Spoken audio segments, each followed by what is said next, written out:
आधुनिक क्रेन के, बिना हाइड्रोलिक्स या ट्रकों के। हाँ, शून्य तकनीक। बिल्कुल।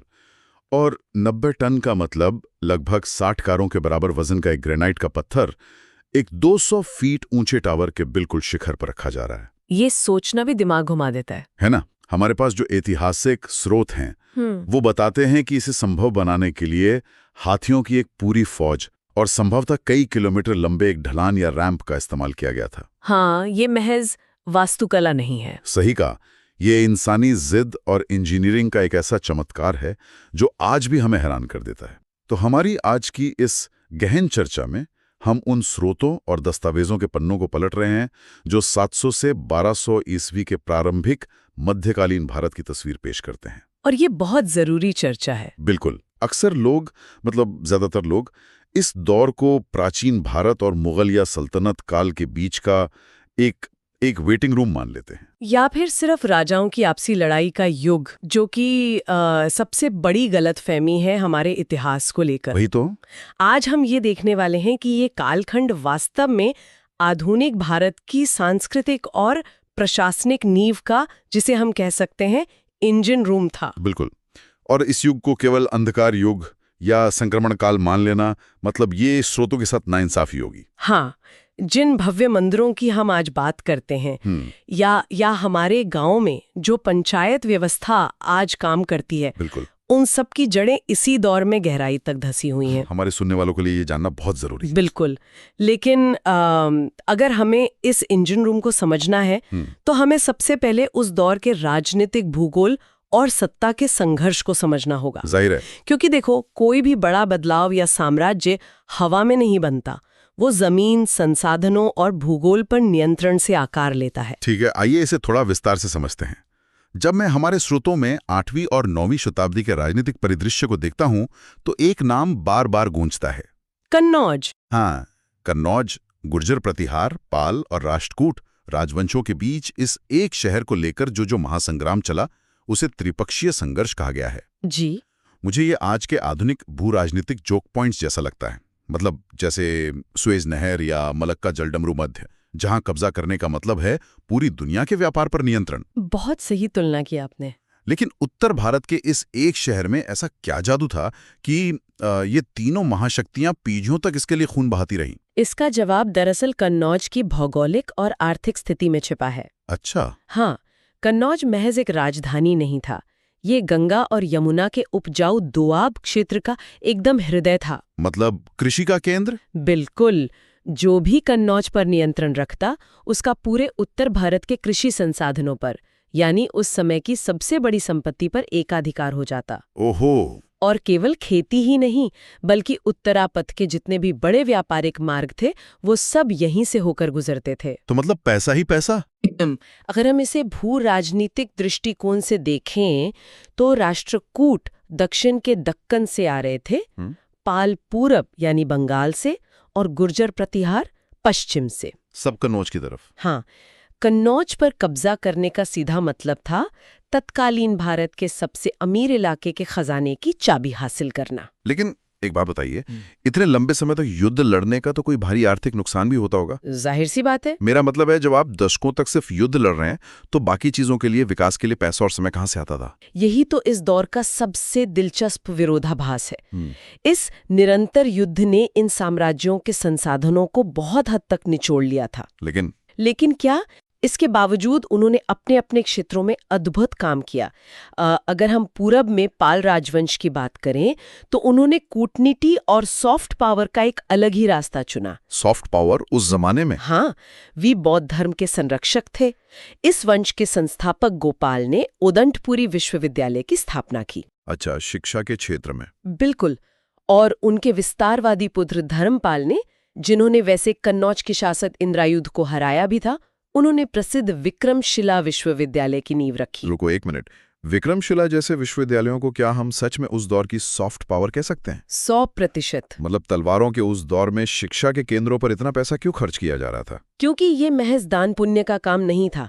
देखो, नालंदा और विक्रमशिला जैसे विश्वविद्यालय पूरे एशिया, मतलब तिब्बत, चीन, दक्षिण पूर्व एशिया से विद्वानों को आकर्षित करते थे। ओह, तो एक तरह का अंतर्राष्ट्रीय प्रभाव। बिल्कुल। जब आपकी साम्राज्य में दुनिया भर के बुद्धिजीवी आते हैं तो यह आपकी अंतर्राष्ट्रीय प्रतिष्ठा और बौद्धिक सत्ता को स्थापित करता है। ये उस दौर की सांस्कृतिक कूटनीति थी। क्या बात है। और इसके ठीक विपरीत अगर हम गुर्जर प्रतिहार राजवंश को देखें तो उनकी रणनीति हार्ड पावर या सैन्य शक्ति पर अधिक केंद्रित थी। हाँ, स्रोतों में गुर्जर प्रतिहारों के संस्थापक नागभट्ट प्रथम का काफी जिक्र है जी। लेकिन मुझे जिस चीज ने सबसे ज्यादा चौंकाया वो एक अरब यात्री सुलेमान का वृत्तांत है। हाँ, सुलेमान का अकाउंट बहुत महत्वपूर्ण है। उसने 9वीं सदी के शासक मिहिर भोज के बारे में लिखा है। सुलेमान मिहिर भोज की सैन्य शक्ति की तो तारीफ करता ही है, लेकिन वो ये भी लिखता है कि उनका साम्राज्य लुटेरों से पूरी तरह सुरक्षित था। बिल्कुल। एक विदेशी यात्री द्वारा, वो भी 9वीं सदी में, सुरक्षा व्यवस्था की इतनी बड़ी तारीफ, ये तो बहुत बड़ी बात है। ये वास्तव में उस साम्राज्य की प्रशासनिक पकड़ को दर्शाता है। एक मजबूत घुड़सवार सेना और सुरक्षित व्यापारिक मार्ग ही एक स्थिर अर्थव्यवस्था की रीढ़ होते हैं। जाहिर है। सुलेमान का ये वृत्तांत हमें बताता है कि मिहिर भोज का प्रशासन कितना चुस्त था। और देखो, जब आपकी सीमाएं सुरक्षित होती हैं तभी कला पनपती है। हाँ, शांति के बिना कला कैसे होगी। यही कारण है कि उनके उत्तराधिकारी महेंद्रपाल के दरबार में राजशेखर जैसे महान संस्कृत कवि मौजूद थे। तो एक तरफ उत्तर भारत में सॉफ्ट पावर और हार्ड पावर का ये सारा खेल चल रहा था और कन्नौज के लिए खजाने खाली किए जा रहे थे। हाँ। लेकिन मुझे लगता है कि जब उत्तर भारत के ये राज्य आपस में लड़कर अपनी ऊर्जा खर्च कर रहे थे, तब दक्षिण में कोई बहुत शांति से एक अलग ही मास्टर प्लान बना रहा था। चोल साम्राज्य। बिल्कुल। यहाँ बात सच में बहुत दिलचस्प हो जाती है। चोल साम्राज्य का उदय 850 से 1280 ईस्वी, एक बहुत ही शानदार कालखंड। हमारे स्रोत बताते हैं कि विजयालय नाम के एक पल्लव सामंत ने तंजौर पर कब्जा कर निशुंभ सूदनी देवी का मंदिर बनाया और चोल वंश की नींव रखी। हाँ, ये शुरुआत थी। लेकिन असली कहानी तो राजा राजा प्रथम और उनके बेटे राजेंद्र प्रथम के साथ शुरू होती है ना। बिल्कुल। राजा राजा प्रथम ने इस साम्राज्य को एक क्षेत्रीय शक्ति से निकालकर एक अंतर्राष्ट्रीय ताकत में बदल दिया। अंतर्राष्ट्रीय कैसे? उन्होंने श्रीलंका पर आक्रमण किया, जो उस समय व्यापार का एक बहुत बड़ा केंद्र था। यहाँ जो बात सबसे आकर्षक है वो है उनकी धार्मिक सहिष्णुता और कूटनीति। वो कैसे? मतलब उन्होंने श्रीलंका पर हमला तो किया, लेकिन साथ ही नागपट्टनम में एक बौद्ध विहार के निर्माण के लिए जमीन भी दान दी। अच्छा, हमला भी और दान भी? हाँ, क्योंकि वे श्री विजया साम्राज्य के साथ अच्छे व्यापारिक संबंध चाहते थे। ये तो बहुत ही स्मार्ट कूटनीति थी, बैलेंस बनाकर चलना। बिल्कुल। लेकिन उनके बेटे राजेंद्र प्रथम के अभियान तो किसी हॉलीवुड ब्लॉकबस्टर की तरह लगते हैं। सच में। हमारे स्रोत बताते हैं कि उन्होंने अपनी सेना उत्तर की ओर भेजी, गंगा नदी तक के इलाके जीते और फिर खुद को गंगाईकोर चोल यानी गंगा को जीतने वाला चोल की उपाधि दी। एक बहुत बड़ी उपलब्धि थी वो। और उन्होंने इसी नाम से एक नया शहर गंगाईकोंड चोलपुरम भी बसा दिया। उन्हें दक्षिण भारत का नेपोलियन कहा गया है। जी। लेकिन मेरा एक सवाल है, नेपोलियन की ताकत तो जमीन पर थी, क्या चोल साम्राज्य केवल जमीन तक ही सीमित था? यही वो बिंदु है जहां चोल साम्राज्य इतिहास के बाकी भारतीय राजवंशों से बिल्कुल अलग खड़ा दिखाई देता है। अच्छा।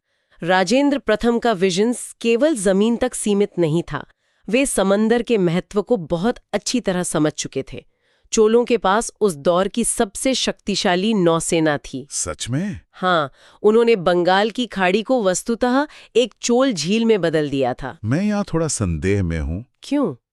जब हम 11वीं सदी की नौसेना या ब्लू वाटर नेवी की बात करते हैं, तो क्या ये सच में एक व्यवस्थित नौसेना थी या सिर्फ हथियारों से लैस कुछ व्यापारिक जहाज थे जिन्हें समंदर में उतार दिया गया था? नहीं, ये पूरी तरह से व्यवस्थित थी। मतलब बिना कंपास या आधुनिक नेविगेशन के वे इतने बड़े महासागर कैसे पार करते थे? ये बहुत ही जायज सवाल है, लेकिन देखो, ये कोई साधारण व्यापारिक बेड़ा नहीं था। ये एक सोची समझी सैन्य और नौसैनिक रणनीति थी कि जहाजों की बनावट खास तरह की थी जो गहरे समंदर की भारी लहरों का सामना कर सकते थे। वाह। मॉनसून की हवाओं का सटीक ज्ञान और तारों की मदद से नेविगेशन, जिसे एस्ट्रो नेविगेशन कहते हैं, वो उनकी सबसे बड़ी ताकत थी। अरे वाह। तारों से रास्ता खोजना। बिल्कुल।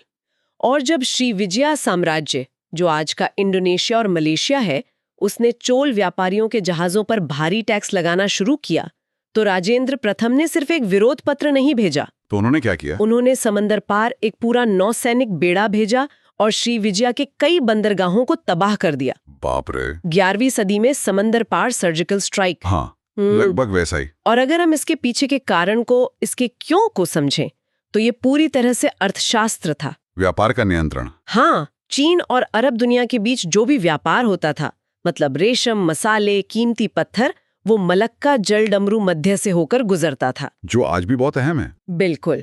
चोल साम्राज्य ने उस पूरे समुद्री मार्ग पर अपना नियंत्रण स्थापित कर लिया। ये वैसा ही है जैसे आज कोई देश पूरे ग्लोबल इंटरनेट के फाइबर ऑप्टिक केबल पर या दुनिया की पूरी सप्लाई चेन पर कंट्रोल कर ले। क्या बात है, ये तो बहुत बड़ी बात है। इस एक कदम ने चोल साम्राज्य को अथाह धन से भर दिया। अब ये बात मेरे दिमाग में एक और सवाल पैदा कर रही है। पूछिए। इतनी संपत्ति, इतना विशाल साम्राज्य, समंदर पार के अभियान और उत्तर में गंगा तक की पहुंच, हाँ। बिना किसी आधुनिक संचार तकनीक के, बिना इंटरनेट या कंप्यूटर के, कोई एक राजा दिल्ली या तंजौर में बांटकर इतने बड़े इलाके को कैसे संभाल सकता है? इसका जवाब जरूर उनकी प्रशासनिक व्यवस्था में होगा। बिल्कुल सही पकड़े आप। चोल प्रशासन अपने आप में प्रबंधन का यानी मैनेजमेंट का एक मास्टर क्लास है। वो कैसे? सिद्धांत रूप में राजा सर्वोच्च था, लेकिन व्यवहार में वे जानते थे कि इतने बड़े साम्राज्य को एक जगह से नहीं चलाया जा सकता। हाँ, ये तो असंभव है। किया डिसेंट्रलाइजेशन, इसे एक पिरामिड की तरह समझिए। ठीक है, पिरामिड। सबसे ऊपर केंद्र सरकार, फिर साम्राज्य को मंडलम यानी प्रांतों में बांटा गया। मंडलम के नीचे वलनाडु और नाडु यानी जिले थे, और सबसे नीचे जमीनी स्तर पर ग्राम सरकारें थीं। और ये ग्राम सरकारें हमारे स्रोतों का सबसे दिलचस्प हिस्सा है। बिल्कुल। स्रोत तमिलनाडु के उत्तर मेरूर शिलालेख का बहुत विस्तार से जिक्र करते हैं। इसे लोग जमीनी लोकतंत्र या ग्रास रूट डेमोक्रेसी का शुरुआती मॉडल कहते हैं। जी हाँ। इसमें बताया गया है कि 2 मुख्य सभाएं होती थी, उर जो आम लोगों की सभा थी, और सभा जो विद्वान ब्राह्मणों की सभा थी। ये ब्राह्मण अग्रहार का प्रबंधन करते थे। एक मिनट, ये अग्रहार क्या होता था? अग्रहार दरअसल वो जमीन या पूरा का पूरा गांव होता था जो ब्राह्मणों को शिक्षा और धार्मिक अनुष्ठानों के लिए कर मुक्त यानी टैक्स फ्री दिया जाता था। अच्छा, तो कोई टैक्स नहीं? हाँ, और इस जमीन का सारा प्रबंधन यही सभा करती थी। उत्तर मेरूर शिलालेख हमें बताता है कि ये सभा अपनी कार्यकारी समितियों का चुनाव कैसे करती थी। हाँ, और स्रोतों में चुनाव का जो तरीका बताया गया है, कुड़वोलाई या पॉट टिकट सिस्टम, वो बहुत ही अनोखा है। बहुत ही अलग है। ताड़ के पत्तों पर उम्मीदवारों के नाम लिखे जाते थे, उन्हें एक बर्तन में डाला जाता था और एक छोटा बच्चा उस बर्तन से पत्ते निकालता और विजेता चुनता था, एकदम लॉटरी की तरह। और कार्यकाल 3 साल का होता था। ये सुनने में तो बहुत लोकतांत्रिक लगता है, लेकिन क्या? स्रोतों में चुनाव लड़ने की कुछ शर्तें भी लिखी हैं, जैसे उम्मीदवार के पास अपनी जमीन होनी चाहिए या उसे वेदों का ज्ञान होना चाहिए। जी। अगर चुनाव में सिर्फ जमीन वाले या एक खास वर्ग के लोग ही भाग ले सकते हैं, तो क्या हम इसे आज के नजरिए से सच में लोकतंत्र कह सकते हैं? ये बहुत ही सटीक विश्लेषण है ना? अगर हम आज के सार्वभौमिक मताधिकार यानी जहां 18 साल के हर व्यक्ति को वोट देने का हक है, उस चश्मे से देखेंगे तो ये लोकतंत्र नहीं बल्कि एक कुलीन तंत्र या ओलिगार्की लगेगा। बिल्कुल, एलीट लोगों का शासन। लेकिन अगर हम 10वीं सदी के वैश्विक संदर्भ में देखें, जहां दुनिया के ज्यादातर हिस्सों में राजा का शब्द ही कानून था, वहां एक ऐसी व्यवस्था होना जहां गांव के लोग मिलकर नियमों के तहत एक समिति चुन रहे हैं, ये अपने आप में एक बहुत बड़ा और क्रांतिकारी कदम था। ये बात तो है, उस जमाने के हिसाब से ये बहुत आगे की सोच थी। हाँ, ये पूर्ण लोकतंत्र नहीं था, लेकिन ये सत्ता की साझेदारी का एक बेहतरीन मॉडल जरूर था। समझ गया। लेकिन इस पूरे सिस्टम, मतलब इतने बड़े नौसैनिक बेड़े, विशाल सेना और उन भव्य मंदिरों को चलाने के लिए पैसा केवल मलक्का के व्यापार से तो नहीं आता होगा? बिल्कुल नहीं। जाहिर है इसका सीधा संबंध आम जनता की जमीन और उस पर लगने वाले करों से था। बिल्कुल, कृषि और भूमि कर ही उस अर्थव्यवस्था का असली इंजन थे, और चोल साम्राज्य ने समाज को व्यवस्थित करने के लिए अलग अलग प्रकार की भूमि श्रेणियों का निर्माण किया था। जैसे हमने अग्रहार की बात की थी। हाँ, वैसे ही ब्राह्मणों को दी जाने वाली जमीन को ब्रह्मदेय कहा जाता था। गैर ब्राह्मण धनी किसानों की जमीन वेल्लनवगई कहलाती थी। और मंदिरों की जमीन? मंदिरों को दान दी गई जमीन देवदान, जैन संस्थानों की जमीन पल्लीचंदम और स्कूलों को दी गई जमीन शालभोग कहलाती थी। अरे बाप रे, ये तो जमीनों का एक पूरा टैक्स कोड लगता है। हाँ, बहुत ही व्यवस्थित। लेकिन अगर मंदिरों, स्कूलों और ब्राह्मणों की जमीनें कर मुक्त थीं, तो राज्य का सारा खर्च कौन उठाता था? क्या इसका भारी बोझ आम किसान पर नहीं पड़ता था? हाँ, आप बिल्कुल सही जगह पहुंचे हैं। अगर हम इसे व्यापक संदर्भ में देखें तो हर स्वर्ण युग के पीछे आम आदमी के पसीने की एक हकीकत छुपी होती है। कड़वी हकीकत? जी, हमारे स्रोत बहुत ही स्पष्ट रूप से उस दौर के करों का जिक्र करते हैं। इनमें सबसे मुख्य था कदमी, जो एक प्रकार का भू राजस्व था, और दूसरा था वेत्ती। वेती यानी बंधुआ मजदूरी या जबरन मजदूरी, है ना? हाँ, कर का भुगतान हमेशा पैसों या अनाज में नहीं होता था। तो श्रम के रूप में होता था। बिल्कुल। राज्य को बड़े प्रोजेक्ट्स के लिए, चाहे वो मंदिर बनाना हो, सड़कें बनानी हो या झीलें खोदनी हो, मजदूरों की जरूरत होती थी, और आम लोगों को बिना किसी वेतन के राज्य के लिए यह शारीरिक श्रम करना पड़ता था। ये तो बहुत कठिन रहा होगा। जाहिर है, जब हम इतिहास के किसी भी कालखंड को स्वर्ण युग कहते हैं, तो हमें उस दौर के वेत्ती जैसे कड़वे सच को भी निष्पक्ष रूप से स्वीकार करना चाहिए। उस भव्यता की नींव में आम लोगों का पसीना और कभी-कभी उनका जबरन श्रम भी शामिल था। ये एक बहुत ही महत्वपूर्ण और संतुलित नजरिया है श्रोताओं के लिए, क्योंकि जब हम उन मंदिरों की भव्य वास्तुकला को देखते हैं तो हम अक्सर बनाने वाले हाथों को, उन मजदूरों को भूल जाते हैं। ऐसा ही होता है। और वास्तुकला की बात करें तो चोल काल के मंदिर, सच कहूं तो वे पत्थर पर लिखी गई अमरता की तरह हैं। बिल्कुल, उनका कोई मुकाबला नहीं। हमारे सुनने वालों ने उत्तर और दक्षिण भारत के मंदिरों के अंतर के बारे में जरूर सुना होगा। स्रोत इसे बहुत अच्छी तरह समझाते हैं। हाँ। उत्तर भारत में नागर शैली थी, जहां मंदिर का शिखर घुमावदार या वक्राकार होता है। मुख्य मूर्ति रखने की जगह को गर्भगृह कहते हैं और बाहर एक मंडप होता है। और दक्षिण में, विशेषकर पल्लव और चोल काल में, द्रविड़ शैली अपने चरम पर पहुंची। इसकी क्या खासियत थी? इसमें विमान होता है जो पिरामिड के आकार का सीढ़ीदार मुख्य टावर होता है, और एक बहुत बड़ी विशेषता जो इस शैली में जुड़नी शुरू हुई वो थे गोपुरम। गोपुरम मतलब प्रवेश द्वार। हाँ, मंदिर के विशाल और भव्य प्रवेश द्वार जो अक्सर मुख्य मंदिर से भी ऊंचे होते थे। अरे वाह! और इसी द्रविड़ शैली का सबसे बड़ा चमत्कार है तंजौर का बृहदेश्वर मंदिर, जिसे राजराजा प्रथम ने बनवाया था, जो आज यूनेस्को हेरिटेज साइट है। बिल्कुल। और हम चर्चा की शुरुआत में उसी 90 टन के पत्थर की बात कर रहे थे। 11वीं सदी में इतना भारी पत्थर इतने ऊंचे विमान पर कैसे रखा गया होगा? इसके पीछे कोई जादू नहीं, बल्कि शुद्ध भौतिकी और जनशक्ति का इस्तेमाल था।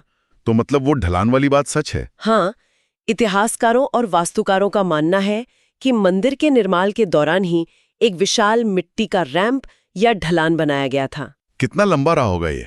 कुछ अनुमानों के अनुसार यह ढलान कई किलोमीटर लंबा था। कई किलोमीटर? बिल्कुल।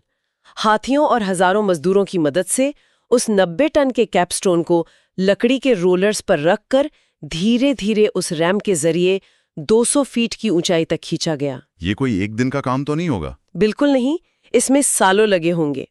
और सिर्फ तंजौर ही नहीं, राजेंद्र प्रथम द्वारा बनवाया गया गंगाईकुंड चोलपुरम का मंदिर और राजराजा द्वितीय का कुंभकोणम स्थित ऐरावतेश्वर मंदिर भी इसी अकल्पनीय इंजीनियरिंग का हिस्सा हैं। कमाल है। ये समझना जरूरी है कि ये मंदिर केवल पूजा पाठ की जगह नहीं थे। हाँ, मैंने कहीं पढ़ा था कि ये मंदिर अपने आप में पूरी अर्थव्यवस्था थे। बिल्कुल, वे बैंक थे जो किसानों को कर्ज देते थे।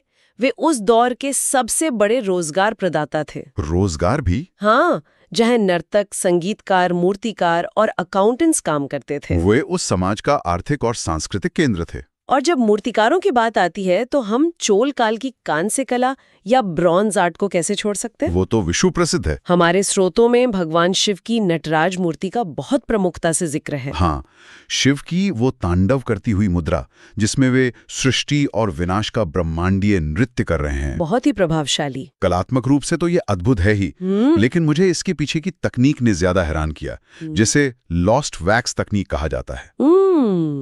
ये धातु विज्ञान का मतलब मेटलर्जी का एक बहुत ही परिष्कृत और जटिल उदाहरण है। ये काम कैसे करता था? इस लॉस्ट वैक्स तकनीक में मूर्तिकार सबसे पहले मधुमक्खी के मोम से, बीज वैक्स से, एक बिल्कुल सटीक और बारीक मूर्ति बनाता है। मोम की मूर्ति? हाँ।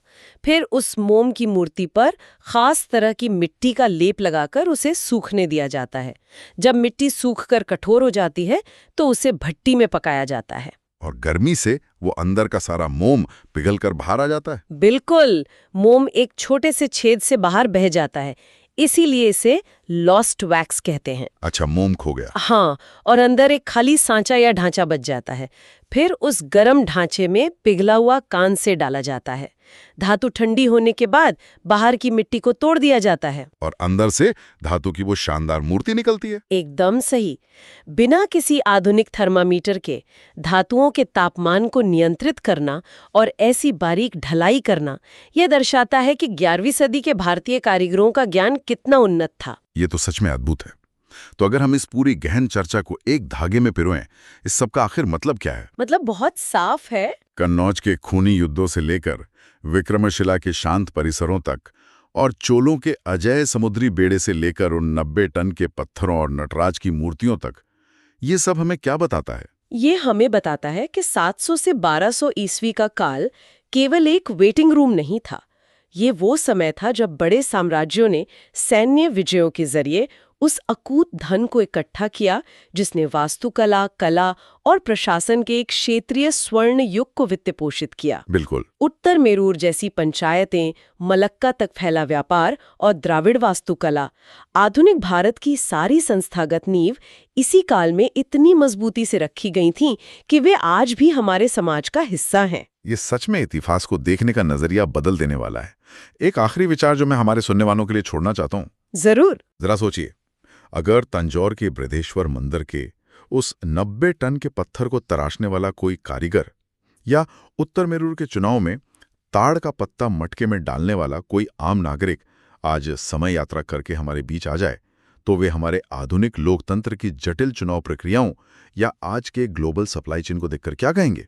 शायद वो हैरान हो, या शायद मुस्कुराकर कहेंगे, अरे ये तो हमने 1000 साल पहले ही शुरू कर दिया था। और उससे भी बड़ा सवाल, क्या आज हमारी बनाई हुई आधुनिक संस्थाएं, हमारे बनाए शहर और इमारतें अगले 1000 सालों तक इसी तरह शान से खड़ी रह पाएंगी जैसे उनके शिलालेख और उनके मंदिर आज भी खड़े हैं? ये बहुत ही गहरा और विचारोत्तेजक सवाल है। इतिहास सिर्फ पीछे मुड़कर देखना नहीं है, ये हमेशा हमें अपने आज को तौलने का एक पैमाना देता है। बिल्कुल सही कहा आपने। तो आज की शानदार और दिमाग की खिड़कियां खोल देने वाली चर्चा में बस इतना ही। स्रोतों के इस खजाने ने आज वाकई कई मिथक तोड़े हैं। सुनते रहिए, सवाल पूछते रहिए और इतिहास के पन्नों में अपने आज के जवाब ढूंढते रहिए।